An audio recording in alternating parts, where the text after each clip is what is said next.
सिंध हुकूमत पारां sugar mills जो मामलो हल न करण सबबि सिंध जे ॿियनि शहरनि जीअं घोटकी में बि कमंद जा आबादगार सरापा एहतिजाज बणियल आहिनि।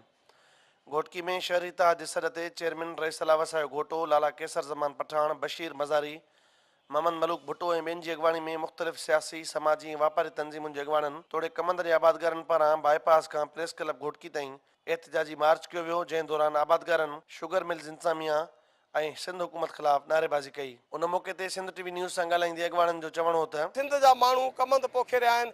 कमंद जॾहिं इन्हनि जी शुगर मिलूं अक्टूबर नवंबर स्टार्ट थींदियूं आहिनि ऐं हाणे हालति इहा आहे जे शुगर मिलूं बंदि पयूं लॻियूं आहिनि। कमंद जो न रेट मुक़ररु आहे, शुगर मिलूं बंदि लॻी पियूं आहिनि।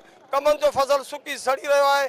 जेकॾहिं कमंद हिते तबाह थी वियो वरी कणिक न थींदी। सिंध जो आबादगार तबाह थी रहियो आहे, छो ये ज़िमेदार सिंध हुकूमत आहे। कोई मुतालबो आहे त आबादगारनि खे सुठो रेट ॾेई करे शुगर मिलियूं फौरी तौर ते स्टार्ट कयूं वञनि। असेंबली में जेको बिल मंज़ूर आहे उन मुताबिक़ 15 अक्टूबर ते मिलूं हलणियूं आहिनि ऐं हिन महिल अॼु 19 नवंबर आहे, मिलूं न हलियूं आहिनि। इहा सिंध हुकूमत जी इंतिहाई जेको आहे ज़्यादती आहे ऐं मुआशी क़तल आहे आबादगारनि जो। मिलियूं जेकियूं उन हफ़्ते जे अंदरि में हलायूं वञनि। असांजो इहो आहे त हिकु त रेट असांखे सही कोन मिले थो पियो। असांजो रेट घुरण जो हो असांखे 250 रुपयो, पर न मिलियो। असां साॻे रेट ते बि आमादा थियण जो इहो हुयो।